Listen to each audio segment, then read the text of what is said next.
Good evening. My name is William Watkins, and I'm Vice President for Student Affairs and Dean of Students. It is my pleasure to welcome you to the 2019 New Student Convocation of California State University, Northridge.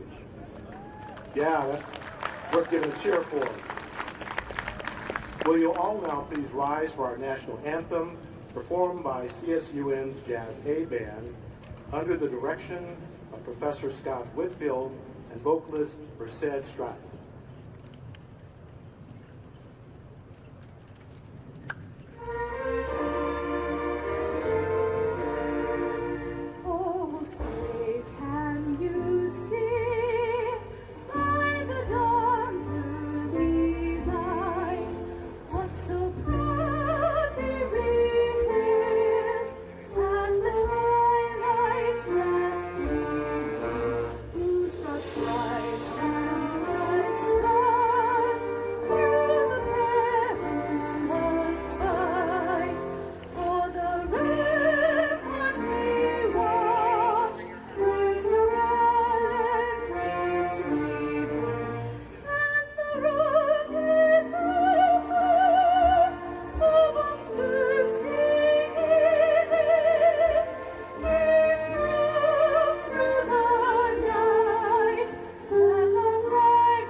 about another cheer for Merced Stratton? Tonight, a distinguished platform party has been assembled to welcome you, our newest members of the CSUN campus community, as we embark upon the annual New Student Convocation. I ask that you hold your applause until the entire platform party and special guests have been introduced. I ask also that each of you on the platform rise and be recognized as I call your name. Seated in the second row, from my left to right, Dean of the Oviatt Library and this evening's mace bearer, Dr. Mark Stover. Dean of the Singh College of Extended Learning and University Senior International Officer, Joyce Foyt Javier. Dean for the David Nazarian College of Business and Economics, Dr. Chandra Subramanian. Interim Dean of the College of Humanities, Dr. Jackie Stolkup. Dean of the College of Engineering and Computer Science, Dr. Hussam Tutanji. Associate Vice President of Marketing and Communications, Jeff Noblet. Chief Diversity Officer, Natalie Mason-Kinsey. Dean of the College of Social and Behavioral Sciences, Dr. Yan Dominique Cerci. Dean of the College of Science and Mathematics, Dr. Jerry Stenner. Dean of the College of Health and Human Development, Dr. Farrell Webb. Interim Dean of the Michael D. Eisner College of Education, Dr. Sherry Tarver-Bering. Dean of the Michael Kerr College of Arts, Media, and Communication, Dr. Dan Hoskin. Faculty Senate President, Dr. Mary Pat Stein. Now in the front row, CSUN Alumni Association President, Cindy Chernow. Vice President for University Advancement and President of the CSUN Foundation, Dr. Robert Gonzalez. Vice President for Administration and Finance, Colin Donahue. The President's Chief of Staff, Jill Smith. The 2019 Diane F. Harrison Leadership Award recipient and CSUN student, Julissa Rentero.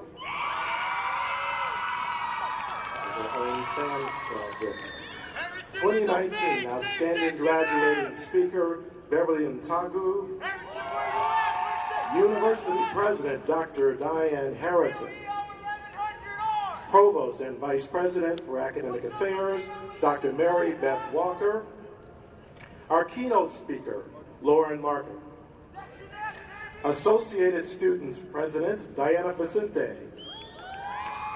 Vice President for Information Technology and CIO, Hillary Baker.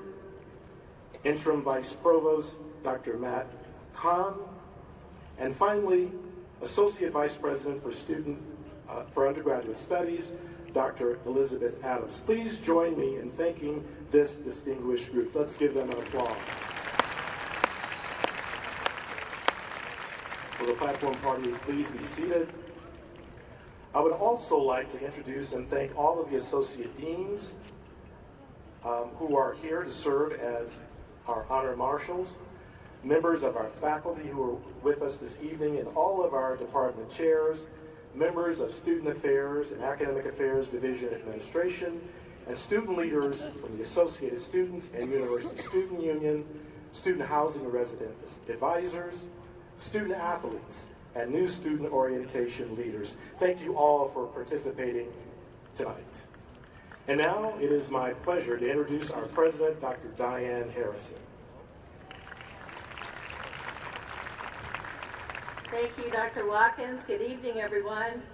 On behalf of California State University Northridge, I'm pleased to welcome all of you, our new freshman class graduating, we hope, in 2023, and our transfer class graduating in 2021. The start of a new academic year is an exciting time at CSUN.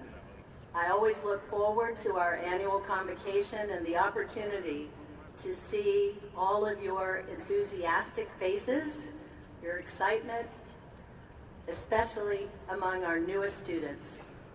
Faces that we hope represent the hope and the aspirations of the future. as you further your education so that you can contribute to society, support yourselves and your families, and better all of our communities. I particularly want to take just a minute to recognize this year's Bridge to the Future scholars, 28 outstanding graduates of Canoga Park High School. Would you please identify yourselves? They're over there. These students are excellent role models. I had a wonderful chance this afternoon to meet them and greet them and enjoy them. They are committed to academic and professional achievement and ultimately uplifting their community. So congratulations to all of our Bridge to the Future scholars and to all of you who are here this evening. Every one of you can make a difference in the world. You can make our future one of tolerance, of understanding, and inclusion. Sitting here this evening, you have already demonstrated that you have what it takes to be successful and to earn your degree. I would encourage you all to ensure that your daily decisions, your lifestyle support the steps and the milestones needed to move forward. Be intentional about your education and your future. Remember these words of advice. Go to class. There really is a connection between attendance and doing well academically. So give yourself that simple advantage of being present in class, physically and mentally. You are also fortunate to be on one of the most diverse, vibrant, and active campuses in the nation. There is always something happening here. Music, art, athletics, clubs.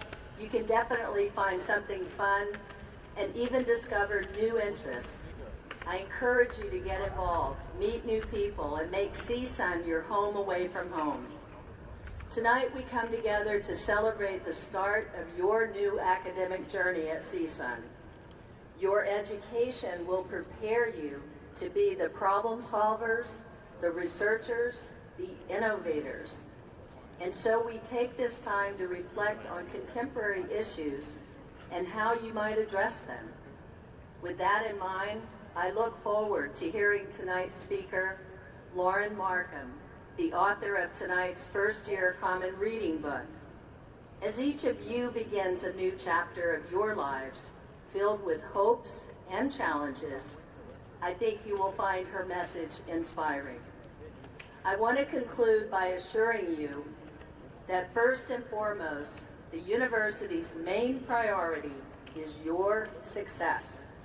Your professors, advisors, CSUN staff are all here to help you achieve your academic goals. If you have questions, just please reach out. Ask for help as soon as you need it. There are plenty of people on campus to help you.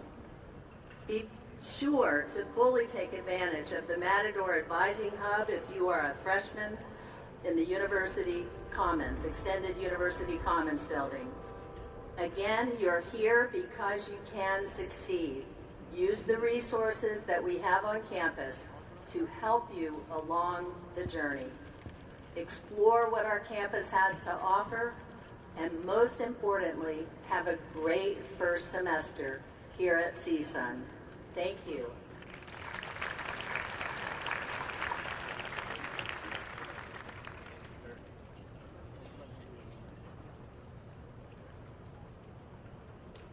Each year at this event, a CSUN student or recent graduate is invited to share their thoughts and insights into creating a successful university life. These individuals are chosen for their exemplary scholarship and meaningful involvement both on campus and in the community. Ms. Beverly Ntagu is serving in that distinguished role this evening. Beverly graduated this past spring with a degree in psychology, and she exemplifies each trait of a matador: courage, grace, creativity, ability, and strength.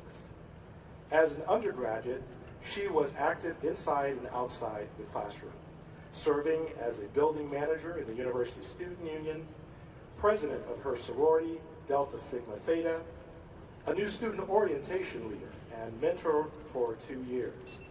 She was a member of Take 29 and was the Associated Students President for 2018-19.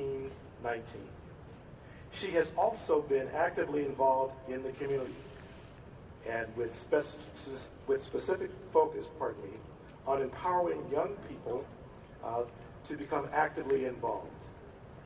In all of these leadership roles, Beverly has been committed to equality, access, and taking actions that enhance students' experiences at Cal State Northridge.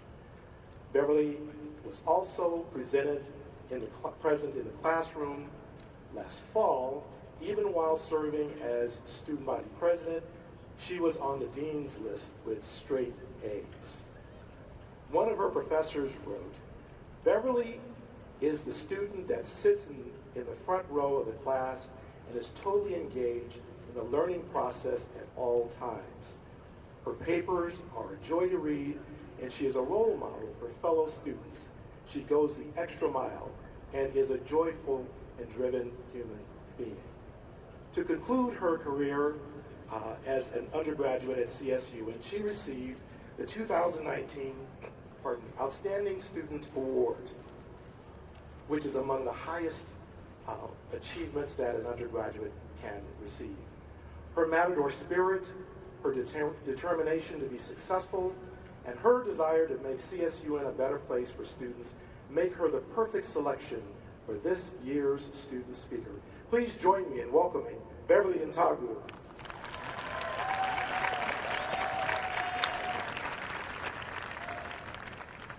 Class of 2021 and 2023, how are y'all doing today? I can't hear y'all. How are y'all doing today? Now, I remember my first couple of weeks of college. The people, the parties, child, a movie. Now, I'm not going to stand up here and lecture you on how to be the best student, but I want to give you tips and tricks to how to power through. In fact, if you have your phone, a notepad, your arm, whatever it may be, write these 3 points down. Have fun, get involved, and don't give up. For many of you, this may be the first time you're on your own. Moved out of your parents' home to a new city, a new state, or even a new country altogether. Your first exposure, for some of you, this is your first exposure to a college campus, or you've already done this routine at a community college. Whatever your journey may be, as a recent graduate from this life-changing school, I welcome you. Welcome to the newest chapter of your story. Chapter 1, have fun. I remember my first year at CSUN. I was 17 years old and ready to take on the world. I moved into my dorm, said goodbye to my family, and immediately went on the mission to find the plot. I can't even lie to you. I went to every event thrown that year on campus and off campus. That being said, I made sure that before I left my dorm, my assignments were completed. And, I was ready to wait till the next morning to go to class. There are a lot of people who started with me in 2014 and did not cross the stage with me in 2019. Now, don't get me wrong, having fun is important. Your first year of college is going to be the best year of your life. CSUN offers a multitude of events on campus and opportunities for you to network with other people. Matter of Nights is tomorrow. Big Show is in a month from now. But at the end of the day, you have to remember why you're here. To do well in your classes, cross this stage, degree in hand. How you choose to do well is unique to you. Because there are many resources on this campus that will help you achieve your biggest goal.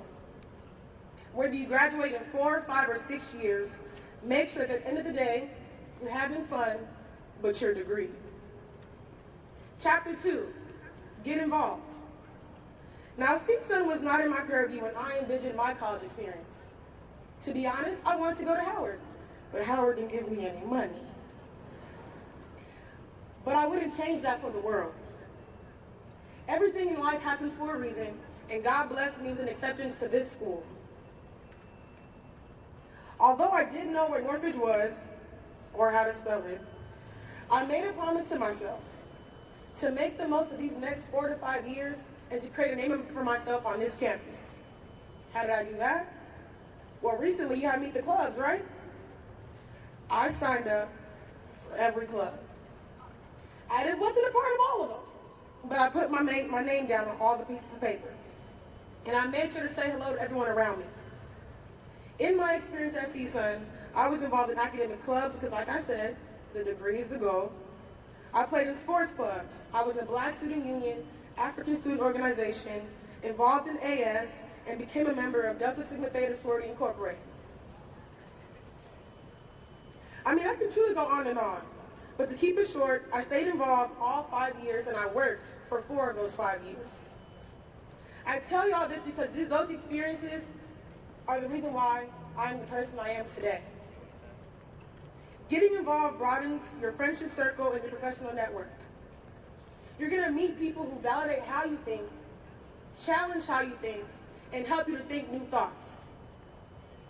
The person you are now will stay the same for the most part, but the way you think, the way you carry yourself, your work ethic, your confidence, it's all gonna evolve.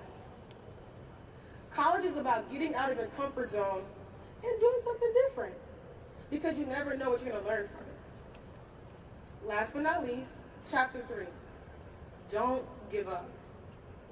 College is not easy. There are gonna be good days, there are gonna be bad days. You might get the class you need, you might miss the tram the morning of a final. You might not receive financial aid for one semester, or you might have family issues that follow you to school every day. For me, my worst memory in college is losing my dad Christmas night 2015. Regardless of what happens, you have to keep your head up and you have to keep moving.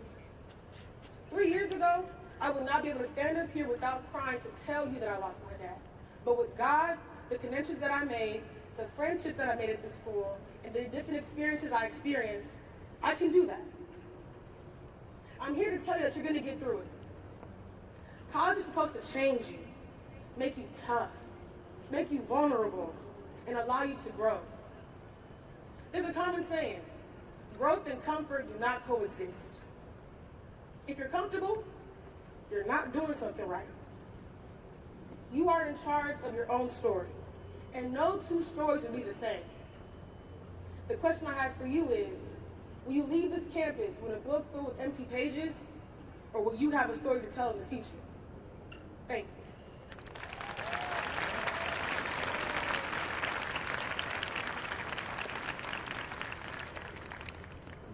Thank you, Beverly, for those inspiring words for our new students.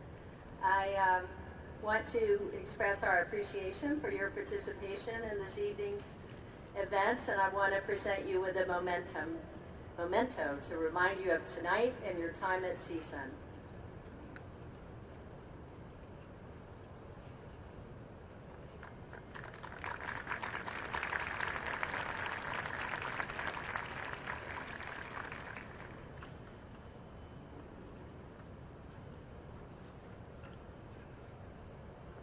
It is now my very great pleasure to introduce to the campus the recipient of the Harrison Leadership Award for 2019.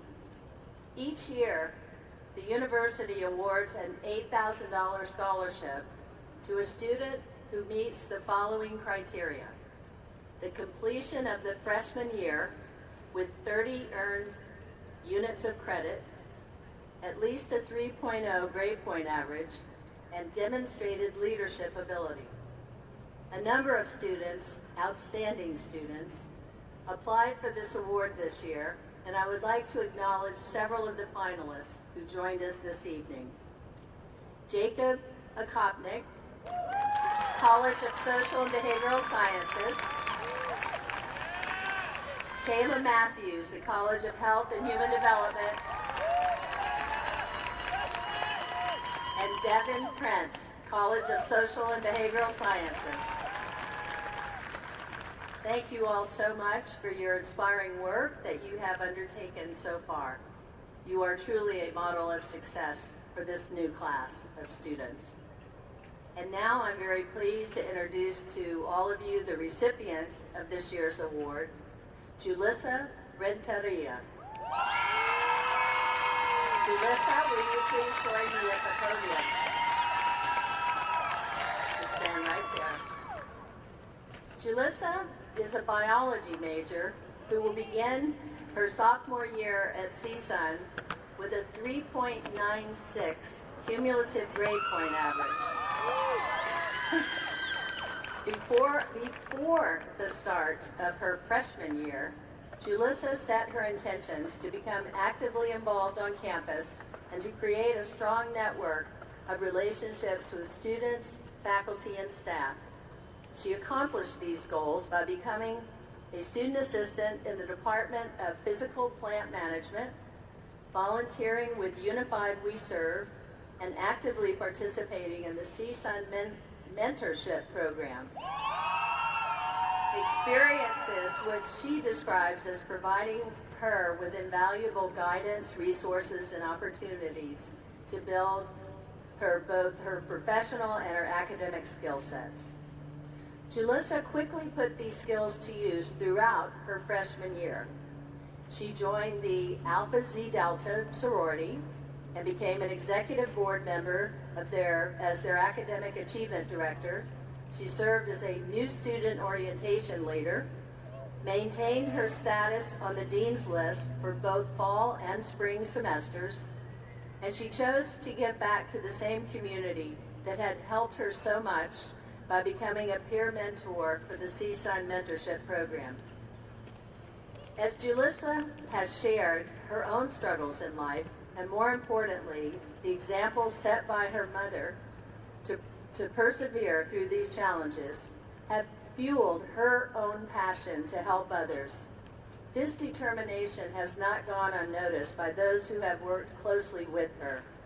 As stated by CSUN staff member and peer mentor program director Gabby Danis, Julissa is a valued member of our organization, whom I can rely on to mentor other students with compassion and careful consideration. She is a committed servant leader, and her dedication for helping others shines through all she does.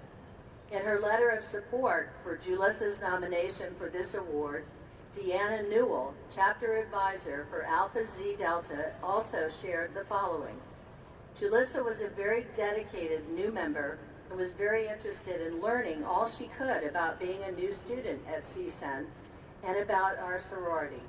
She immediately set the standard for not only what all new members should achieve, but what all CSUN students should strive for as well.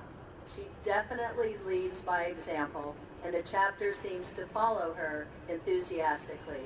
I cannot wait to see what she will do over her remaining time at CSUN. When asked what advice she would give to our new students to maximize your first year here at CSUN, Julissa said this: jump all in. Find an organization, explore all of the options, and take advantage of the resources on campus. And ask for help. Wise words from a young woman who has displayed such resilience, compassion, and dedication to making a positive impact in the lives of others. Julissa, congratulations.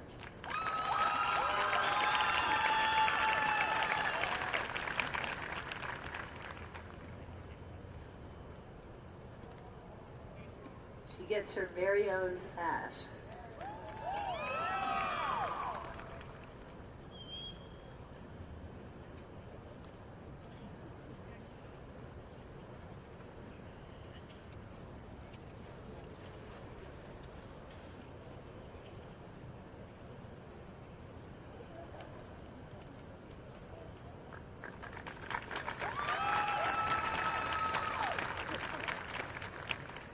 I will say to all of you sitting here this evening, I hope that you have listened about Julissa's experiences, and that you will consider making the same commitment and think about making yourself qualified to apply for this leadership award next year. I'd love to see you up here. Clearly, while an $8,000 scholarship is a good incentive, as Julissa can tell you, a successful first year that puts you on track to graduate in a timely manner, achieve an excellent GPA, and meeting the challenge of leadership on our campus is a reward in and of itself. Again, I hope that all of you will commit to applying for this award this spring. I now want to welcome the University Provost and Vice President for Academic Affairs, Dr. Mary Beth Walker.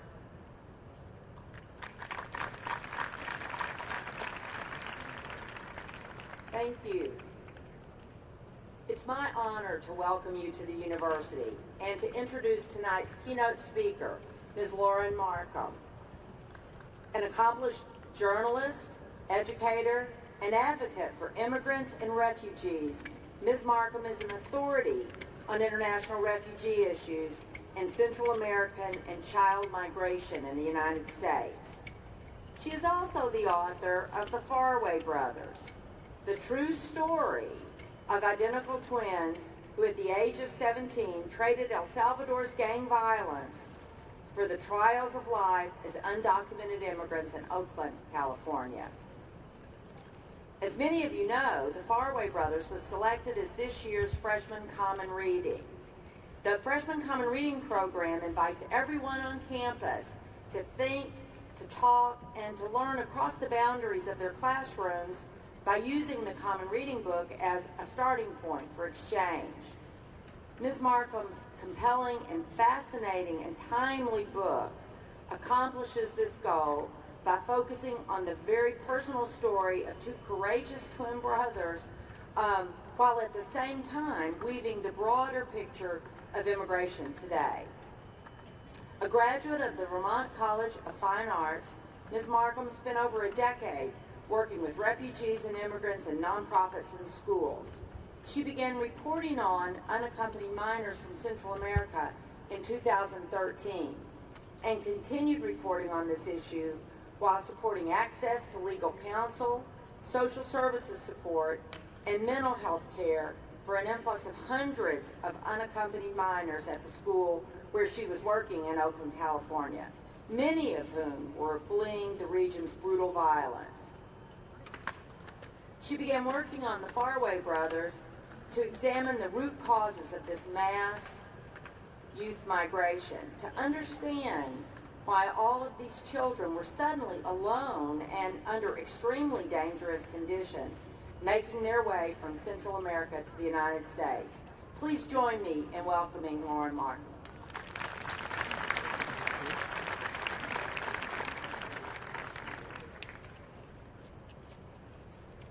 Thank you so much, everyone. I'm so honored to be here. Thank you to the entire committee that selected this book. Thank you to Dr. Watkins, to Dr. Harrison, and congratulations to our student recipient and to our student speaker. And I guess I just wanted to start by actually asking all of you to give a round of applause to yourselves, because you're here. You're in college.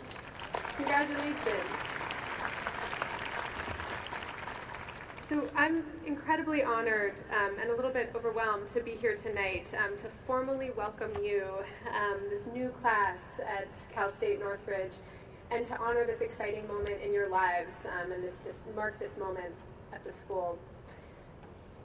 Educational institutions, and particularly public educational institutions, in our great and bountiful and also unequal and battered state of California are very special places to me.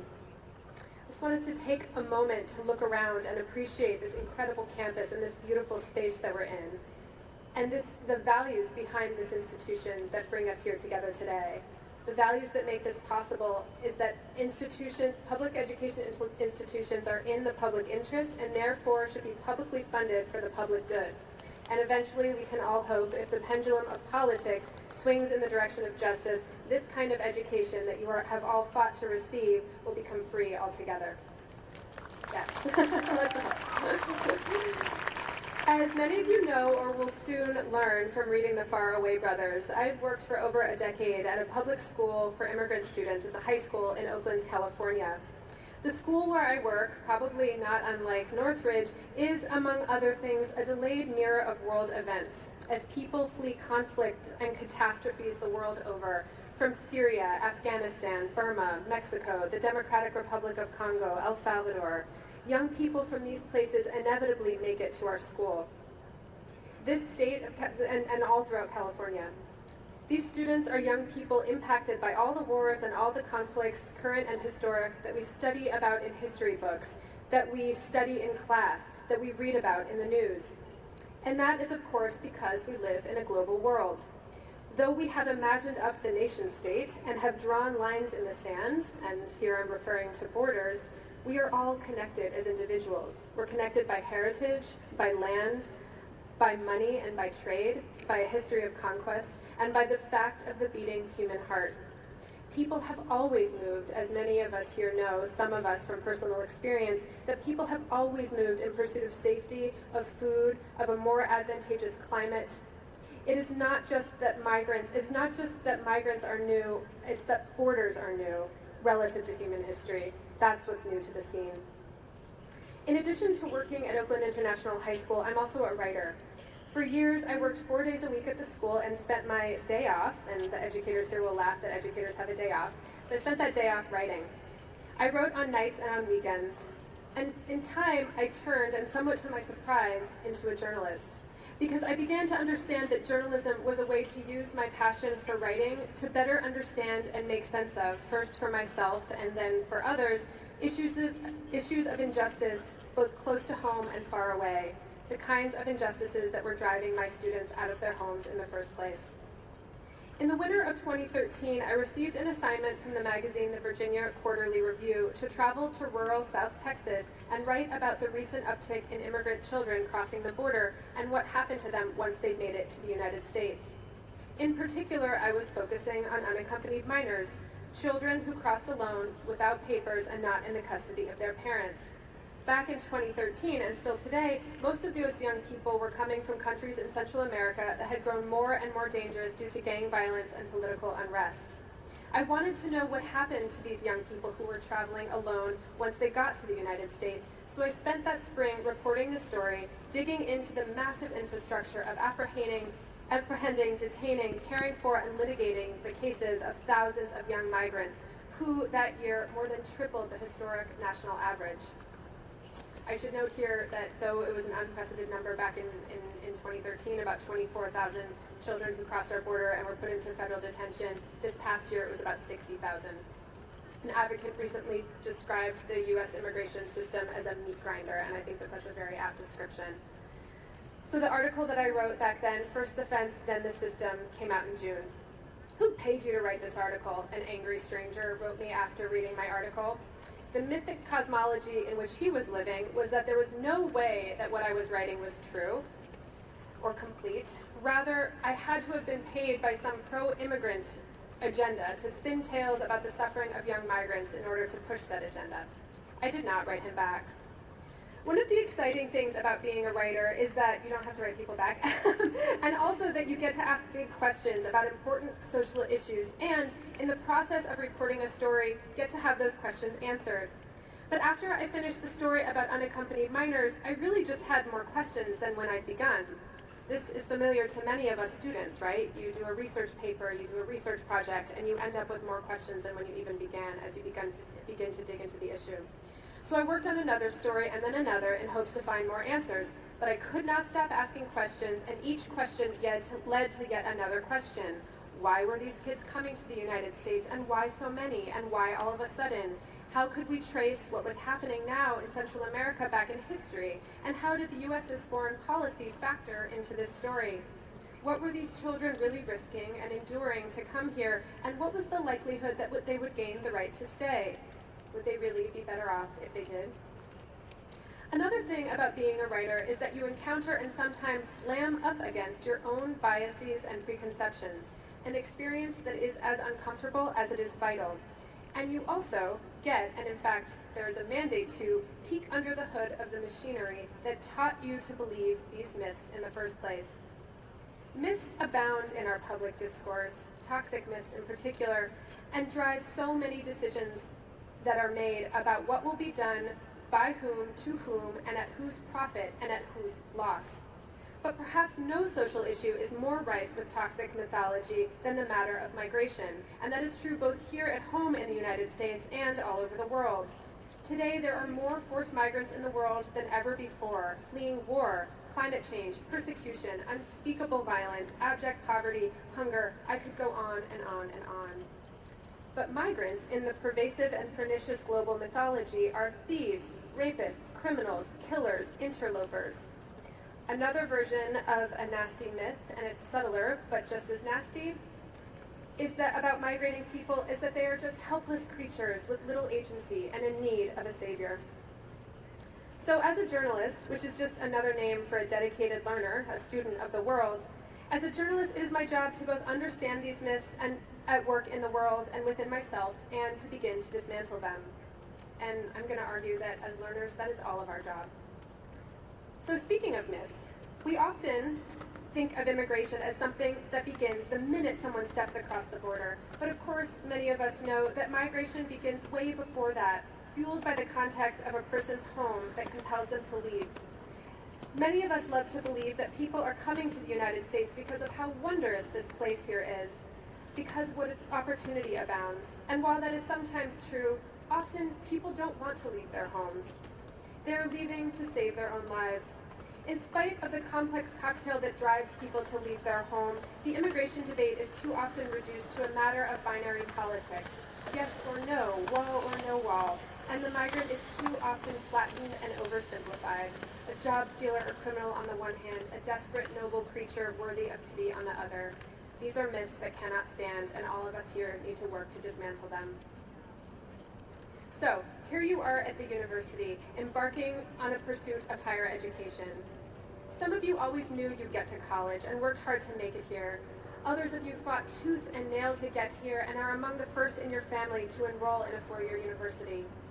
I don't know about you, but being on a college campus always leaves me feeling a little starstruck and giddy. I mean, look at this place.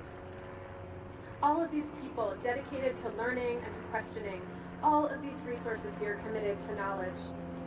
But there's something that we can often lose sight of in the exhilaration of being in a place of higher education, and that is that we are here as learners not merely to acquire new knowledge, but we're also here to unlearn. And bear with me for a second. You are here in part, just like me as a journalist, to dismantle the myths you've been taught or you've been internalized. Myths about yourself, about the world around you, about your fellow students, your neighbors, about people in distant lands. You are here to learn how to unlearn, to learn the anatomy of a myth, why it was written, who it serves, who it harms, and how we might exercise it. You are here to learn to deconstruct the myths into their various parts and put your worldview back together again. Opening yourself up to realities outside of your existing worldview and your existing experience, that is why you are here, that is what you are here to do. And you never know what you will learn, what you will find in this process, and how that might change your entire world. So after that first story about unaccompanied minors, I wrote another one and then another.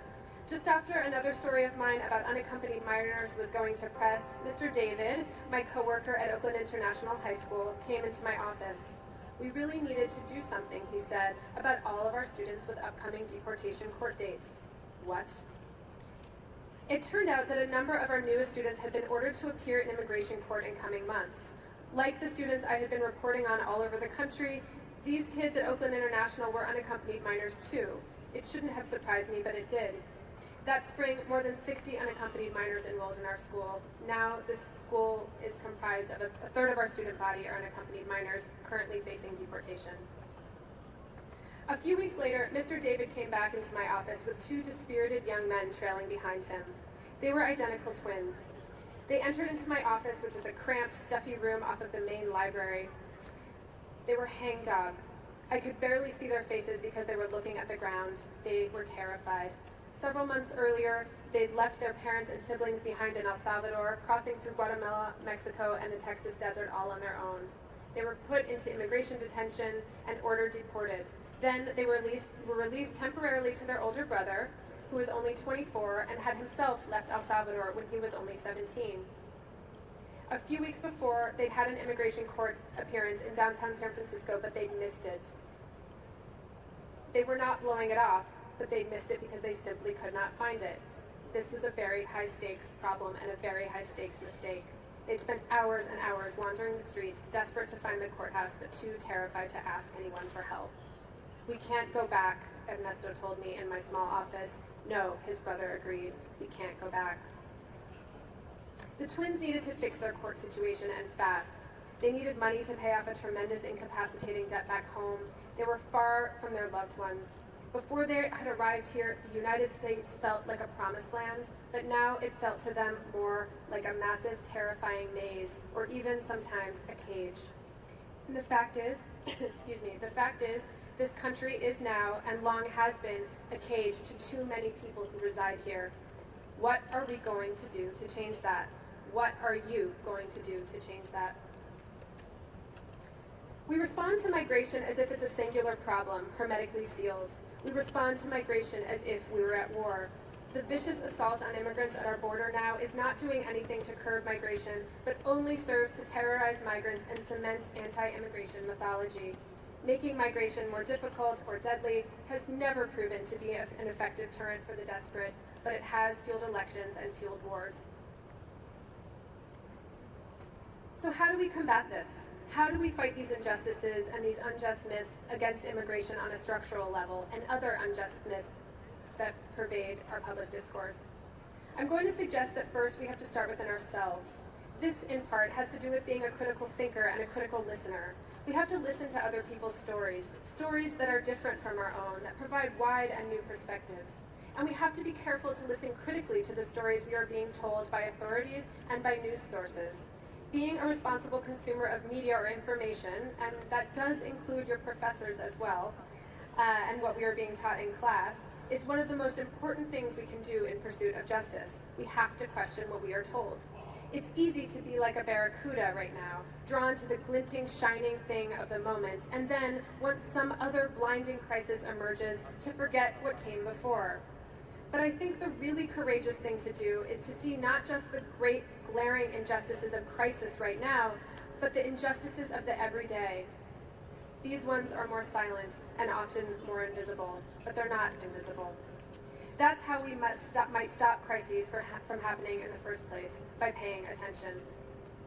But there's also the matter of stepping up to take responsibility. So when I was in high school, I sort of thought I could breeze through my freshman year English class because I was a decent writer and a smart enough kid, and my family had just moved me across the country, so I was more interested in making friends and, sorry to say, flirting with boys than I was in reading the Odyssey or studying for my vocabulary quizzes. I failed those quizzes, and I didn't do so great on my essays on the Odyssey.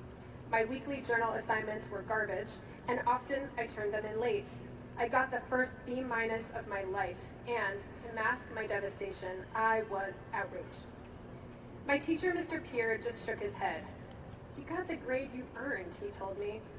"Ability isn't just a privilege, though it is certainly that," he wrote on my report card later that semester. "It is a responsibility as well." Ouch. I think about responsibility a lot these days.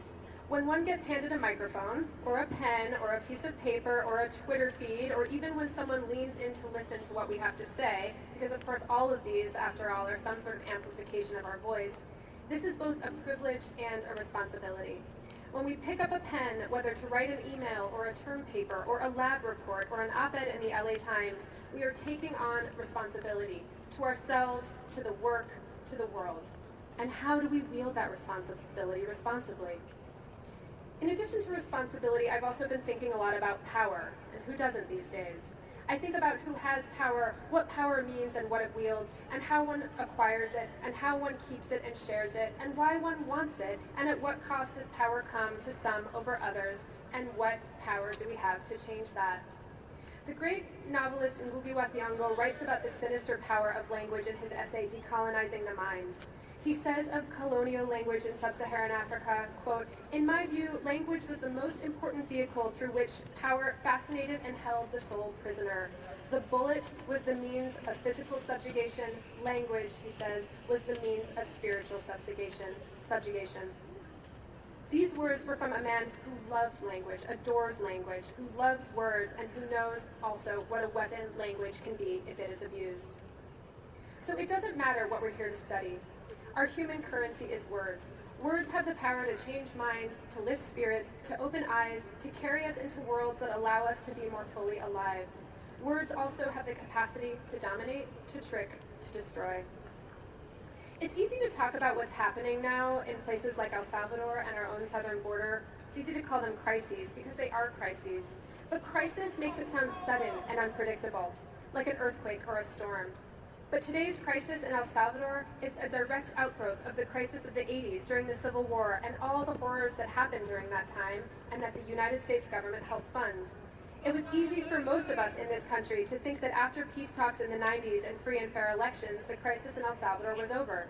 But if more adults had been paying attention in the decades that followed the Civil War to the daily injustices and suffering that followed, and that were mostly invisible to the rest of the world, today's gang crisis in El Salvador may not have happened. And the crisis on our southern border, this was not sudden either. We have manufactured this crisis whole hog, homegrown. This is a crisis fueled by anti-immigrant mythology. We are now where we are, I'm sorry to say, but we don't have to stay here. And we wouldn't be here if we'd been paying more attention. We must all pay more attention, not just to the crises of today, but also the smoldering injustices that may be less glaring, but will cause the crises of tomorrow. So this is where I'd like to end my talk, with a plea to the young, brilliant minds inheriting this deeply troubled world. That's all of you. And a vow to take responsibility of a learner seriously, unlike me my freshman year of high school, and to pay attention. Because it seems to me now more than ever, it is every student's job to look critically at old narratives and to set fire to murderous mythologies. Who has time for stories that tell the same old lies? And how powerful a notion that we can let the stories that no longer serve us, about ourselves, about the world, about our human family, fly away with the wind. Being a student within higher education is a tremendous opportunity and also a responsibility. I'm hoping I'm making Mr. Beard proud now by quoting him. The classes you take, the professors and fellow learners at your fingertips, the stacks of books in the library, your own burning mind, these bring you great, great power.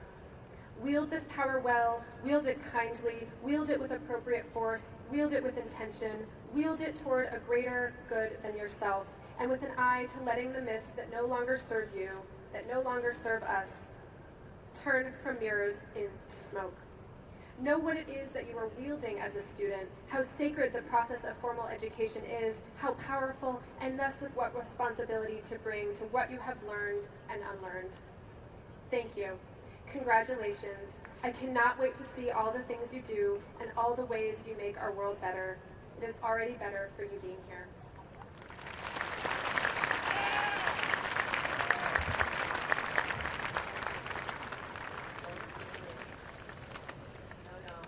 I want to thank Lauren. Please help me thank her again for her inspirational remarks. We invite such speakers so that you can inspire our students and all of us, but also to create among us thoughts about that we need to reflect upon. These are important issues, and you have made us reflect. Thank you. Thank you.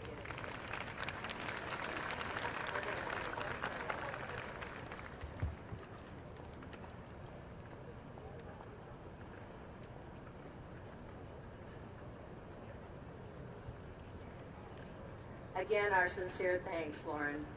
Before we conclude tonight, I want to acknowledge quickly and thank the many persons who've made this event possible: Professor Scott Whitfield and the CSUN Jazz A Band, and the brass musicians from our music department, members of our campus staff who organized tonight's ceremony, and our new student orientation leaders and student housing resident assistants who have worked very hard to prepare you for your year ahead. Yes, thank you guys.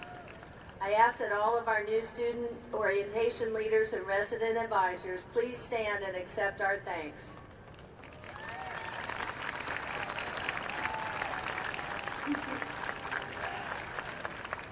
And finally, thanks to the members of our new Student Convocation Committee. Thank you very much. It's our hope that tonight's convocation has given you a little bit better insight into the opportunities which lie ahead for you here on this campus. I also hope it has nurtured your commitment and desire to succeed and has helped instill a sense of Matador pride within you. I now invite each of you to put on your new Matador pin if you haven't already, and in a few minutes, walk up the library stairs with us as we begin our reception on the library portico. Help yourself to food and drinks as you meet staff and faculty from your college, and after the reception, please head over to the Matador soccer field to cheer on our CSUN men's soccer team, which are playing the University of Washington. Go Matadors! Students, you now join CSUN's community of scholars who share a deep commitment to gaining knowledge and using it to help shape a better world for all. To help us conclude the 2019 New Student Convocation with the singing of our alma mater, I'm asked the entire platform party to please stand. I've invited Associated Students President Diana Vincente to come forward.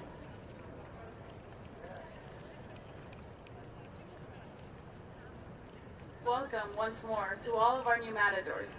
Now, this might be your first time ever hearing our alma mater, but please take this as an opportunity to show off your Matador pride for the first time ever. You might not be familiar with all of the words, but they are in the back of your programs. Also, we have arranged a little help for you. New student orientation leaders, are you ready? Jazz A Band, are you ready?